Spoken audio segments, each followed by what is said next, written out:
guys, it's me, Goldilocks, and this is my channel, Goldilocks Does That. So today we are going to talk about my Ancestry DNA results. So I took two different tests. I took the 23andMe test, and I also took the Ancestry.com test, and I'm going to share with you my results. Now, FYI, most people assume that I have East African heritage, specifically Ethiopian, Habesha, whatever. Listen, I'm not Ethiopian. Ethiopians are wonderful, beautiful people, but I am not Ethiopian. Why I look Ethiopian? I don't know, but I'm not, right? And so anyway, I have been challenged in my life, like sometimes aggressively challenged on my genetic makeup, okay? Now, why I'm positive, I have no East African heritage. Why I'm positive, I have no East African heritage. You know, sometimes it's always good to confirm, okay? So let's get to it. Let's first check out my 23andMe results. I'm gonna post my results on the screen here. And I'm just gonna read them from my phone, right? So as far as I know, I am African American, so that means I have African ancestry, and like most African Americans, I have an admixture due to the complicated history of this country, okay? Which we won't get into in this video, and that's another video, okay? So my prediction is that I am, let's see, 80% African, various African origins, and 20% white or Caucasian, okay? Because I think that's like the average for most African Americans. It's like 80-20, or it's like anywhere from like 70 to 80 or something like that, or like 60 to 80, I don't know, something like that, okay? So let's get to the results. All right, so here are my results. So first of all, I'm 100% Goldilocks, okay? But yeah, I'm kind of like all over the place, so let's check it out, okay?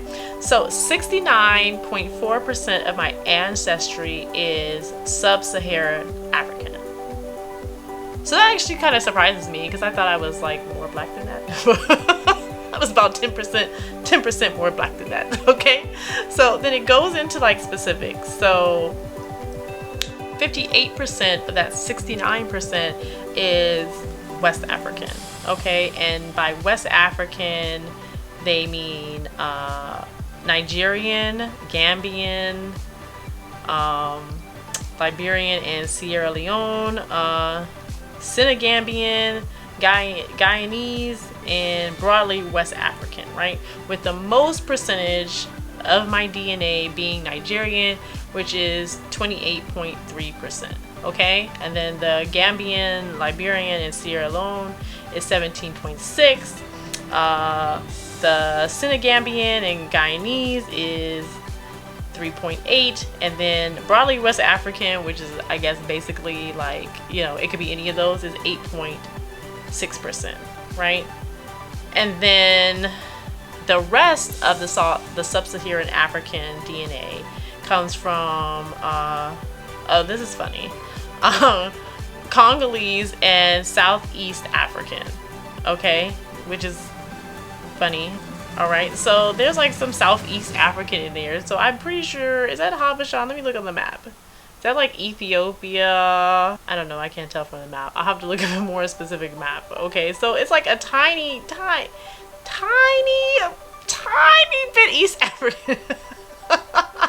So anyway, okay, so let me get to it. 7.3%, which comprise of Congolese and Southeast African. So that's not like East African, it's like Southeast African, right? That's 7.3%, with 3.6% of that being Angolan and Congolese. I hope I pronounced that right. And then 1.1% being Southeast African, which is like Madagascar and like that area, which I'm not surprised, because when slaves were transported to the United States of America, they came from like a lot of different regions. It's Africa, mostly obviously West African, but they did also come from like Madagascar and East Africa too. So anyway, so that's 1.1 with the Southeast African, and then there's like 2.3% or excuse me, 2.6% is kind of like, can be anywhere in there, right? And then there's another 3.8% just broadly sub-Saharan African, so that could just be the whole continent. I don't know. Okay, now when it comes, so my next, so 6.9.4% sub-Saharan African, right? And the next is 28.5% European. Okay, which, you know, I'm not surprised about the Europeanness. I've like looked at my family tree and I know there's a lot of white folks in there a few years back, so I'm not surprised. So 28.5%, even though that's still like higher than I thought it would be, like 8.5% higher. So anyway, so let's get down into those numbers. So 24.3% of that 28.5% is Southwestern Europe, or excuse me, is Northwestern Europe. Okay, and that comprises of, that's comprised of British and Irish, 7.6%. That's actually a lot lower than I thought it would be. I thought it would be like mostly like British, but 7.6% is kind of low. 2.4% is French and German. 1.6% is Scandinavian, right? And then the rest of the 12.7 is just whatever, broadly Southwestern European. It could be anywhere up in there. It could be anywhere in there. I got a lot of white people going on. I'm just a mix. I'm just a jambalaya of a person. Okay, let's see. Oh, and then I have 1.4% of Southern Europe, which is also surprising. So I have like 1% of like Spanish and Portuguese, and then like 0.4% of broadly European, and then 2.8% just broadly European in general. It could be from anywhere. Okay, so this is kind of cool, a little surprising, right?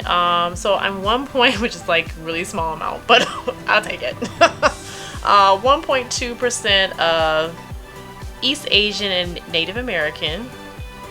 Okay, that's interesting. So I'm 0.7, which is such a neglectable amount, Chinese and Southeast Asian, and then another point, and then like 0.5% Native American. So I mean, it's somewhere in there, just, you know, not any time recent, right? Then I have like a teeny trace amount of broadly Western Asian and North African, which is kind of interesting. I don't know where that came from. And then I have 0.8% unassigned, right? And so that is my 23andMe results. Okay, so now let's go over to my Ancestry.com results and see if they measure up, because like they do things like a little bit differently. All right, we in our Ancestry.com. I kind of like 23andMe's better, but Ancestry.com does like connect you with the family tree, so that's like super dope, because you can actually match with people and go like at their trees, and then you can like piece together your family tree, which is like really dope, which is what I did, and I learned a lot of information about my family history that way. So I kind of prefer the way 23andMe does the test in general, but like the feature of the family tree just kind of makes like, just kind of is so phenomenal. I think it kind of gives Ancestry.com a little bit of an edge. Okay, so let's do it. So the way Ancestry.com does it is different than 23andMe. So 23andMe kind of breaks down like you're African, you're European, you're Asian, and then it gives you the subcategories. And 23andMe, and Ancestry.com, they just kind of go by like your highest percentage. Okay, so according to Ancestry.com, I am 29% Nigerian, okay, 21% English and Northern European, 14% Bien and Togo, I hope I pronounced it right, 14% Cameroon, Congo and West Bantu peoples, 9% Mali, 3% Norwegian, 3% from Senegal, 3% Ivory Coast, 2% Ireland, 1% Indigenous American, like from Mexico, which is very interesting. That actually changed. That actually wasn't on my test before, so that's new. And then 1% like from Scotland. So like the results in general are similar. They're very, very similar as far as like the percentage. I don't know how, I would have to add that up. So if I add up my African DNA from Ancestry, okay, so according to the Ancestry.com, I'm 73% African, as opposed to like the 49 or 69.4 from 23andMe, and 27% 27% European, and then 1% Indigenous American. So that's pretty dope, because Ancestry.com before said I didn't have any Indigenous American. Okay, so like keep in mind, like with these tests, like they kind of base their results off of like pools of people that they tested, right? So as time goes on and they test more people, like your results can change. Because I did these like a while ago, and since I did them like a few years ago, the results have changed. So in the future it may get more accurate, so you know, it's not like true and fast, it's just kind of like something you do for like fun, right? Okay, so okay guys, that is the results from my 23andMe and Ancestry.com DNA test. Again, make sure you take these like results with a grain of salt. It's just like something to do for fun. And yeah, I hope you enjoyed this video. Thank you for watching. It's my pleasure making it. See you soon. Like and subscribe. All right, bye.